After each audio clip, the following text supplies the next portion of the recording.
Olá, irmãos e irmãs. Começamos agora a nossa terceira reflexão das virtudes de São Francisco de Assis.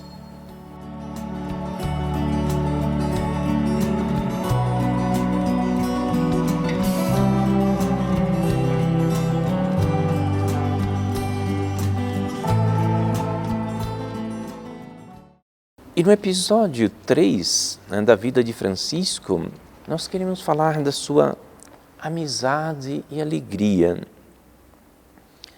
Primeiramente, da sua amizade com Clara de Assis. Logo de início, é necessário a gente esclarecer, que muitas vezes aquilo que a gente vê nos filmes, de forma romanceada, ou lê também em alguns livros romanceados sobre a amizade de Francisco e Clara, como se eles fossem amiguinhos de infância ou namoradinhos de adolescência, aquilo é próprio dos roteiros dos filmes.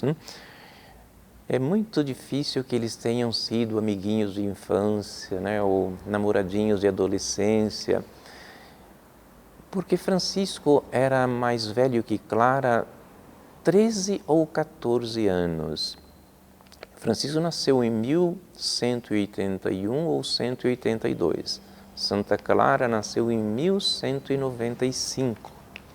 Então há uma grande diferença entre eles. Há também o fato de que eles pertenciam a classes diferentes. Clara era de uma família nobre, Francisco era de uma família rica, de comerciantes, mas não era da nobreza.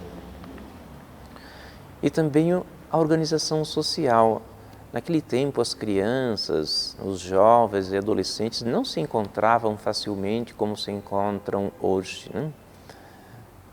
Então, essa cena da amizade de Francisco e Clara, já na infância ou na adolescência, é própria, sim, mas da fantasia, do romance, do estilo de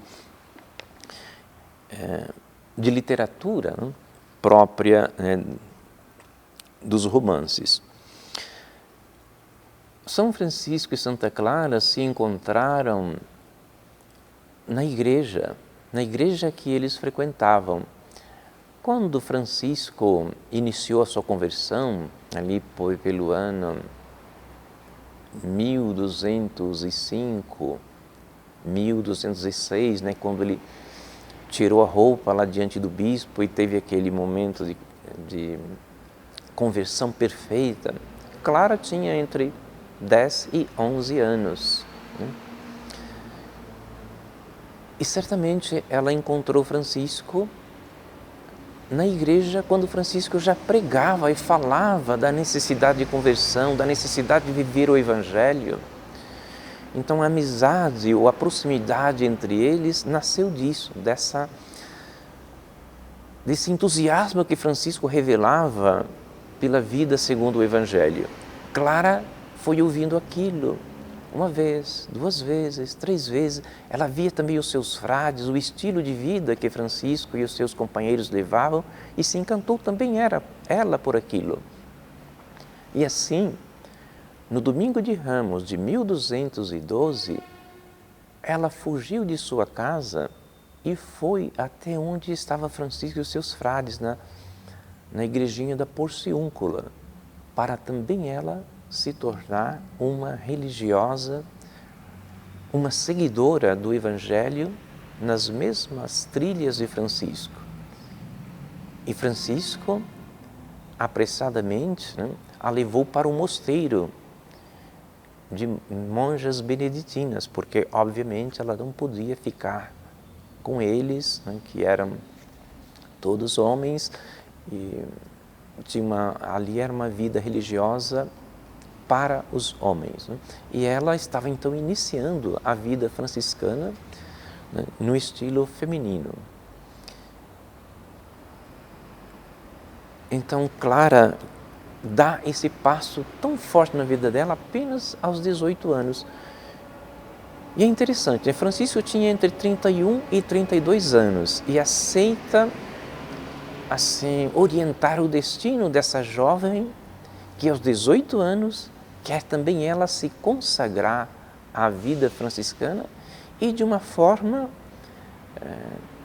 nova, de uma forma diferenciada, não simplesmente dentro de uma ordem já existente, dando início a um novo estilo de viver a vida religiosa, a vida segundo o Evangelho.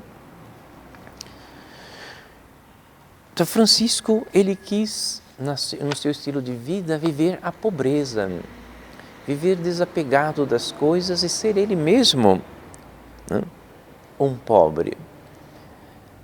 Francisco percebeu que o dinheiro leva as pessoas a um certo tipo de poder, né? Ele, na sua época, estava surgindo o assim chamado mercantilismo, o uso do dinheiro como meio normal, né, de troca, né, de comércio.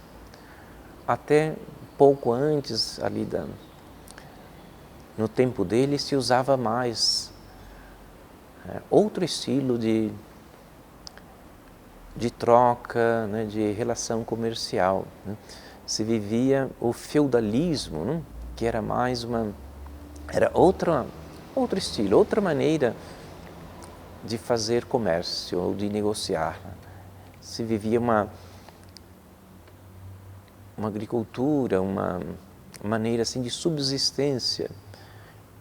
Mas no tempo de Francisco estava surgindo exatamente o mercantilismo, né? O uso do dinheiro como meio principal nas relações comerciais. E Francisco percebeu que quem acumulava muito dinheiro tinha muito poder, né? Tinha poder sobre os demais.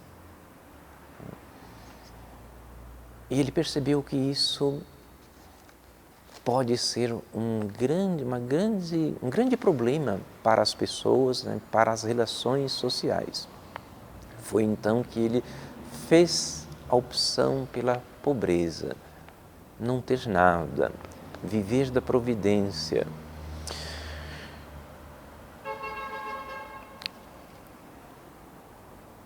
E Francisco também era uma pessoa muito alegre. A sua pobreza, ao viver naquela situação de pouquíssimos recursos, viver pedindo comida de porta em porta, aquilo era para ele uma identificação com o próprio Jesus, com os próprios apóstolos que viviam inteiramente dedicados ao Evangelho, inteiramente dedicados ao Senhor. E ele vivia a dimensão da alegria porque o cristão é aquele que deve viver como pessoa redimida por Cristo. Jesus, quando fala do Evangelho, ele fala sempre de maneira positiva. O Evangelho não vem como uma repressão, como alguma coisa que diminui a pessoa. Pelo contrário, vem como uma libertação. Ele compara naquela parábola, né, do tesouro escondido no campo, que a vida cristã, que a vida segundo o Evangelho, é como um tesouro que alguém encontrou no campo. E quando o encontra, esconde de novo e cheio de alegria, vai e vende tudo o que tem e dá para comprar aquele terreno com aquele tesouro. Então, quando Jesus fala da vida cristã, fala em termos muito positivos. A pessoa que encontrou o tesouro, cheio de alegria, foi vender tudo o que tem para comprar aquele campo.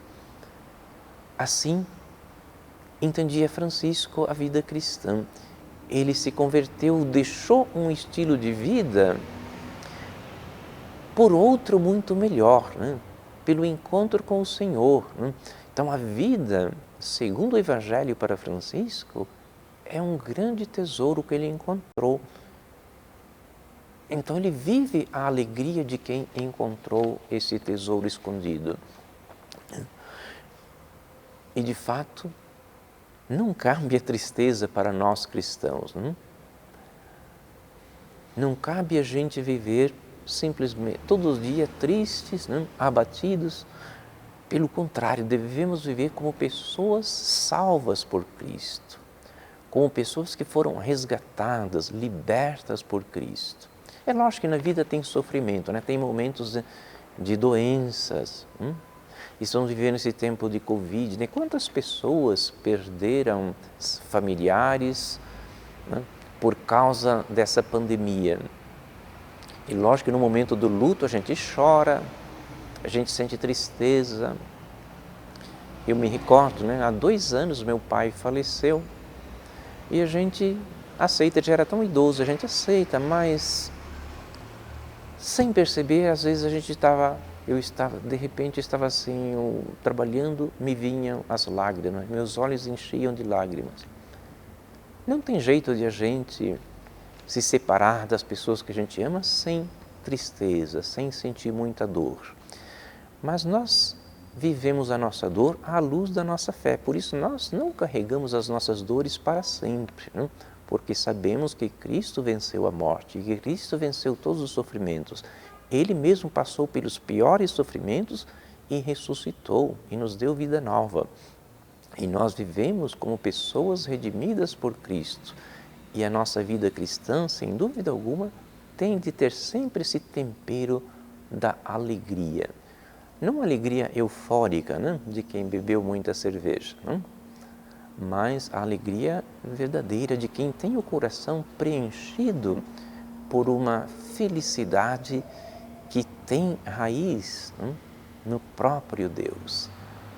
É um preenchimento que nos vem da nossa fé. É isso que Francisco vivia, por isso ele era um homem alegre, ele era um homem que tinha certeza de ser salvo por Cristo, e ser pessoa redimida por Cristo, ser uma pessoa por quem o próprio Senhor deu sua vida. Por isso ele era uma pessoa que, no final da vida, sobretudo, ele andava pelas estradas chorando. E às vezes um dia que ele estava assim chorando, e alguém lhe perguntou: por que choras, irmão? Ele disse: choro porque o amor não é amado. Então Francisco tinha esse sentimento. Deus nos amou tanto, nos deu o seu Filho único, para que nós fôssemos salvos por Ele. Jesus Cristo morreu por nós, se entregou por nós. Às vezes nós não percebemos isso, não vivemos a alegria, né, do amor que nos amou, não percebemos a doação que Deus fez por nós em Jesus Cristo, que morreu na cruz por amor de nós. Esse foi o nosso 3º episódio. Espero vocês para a nossa 4ª e última reflexão.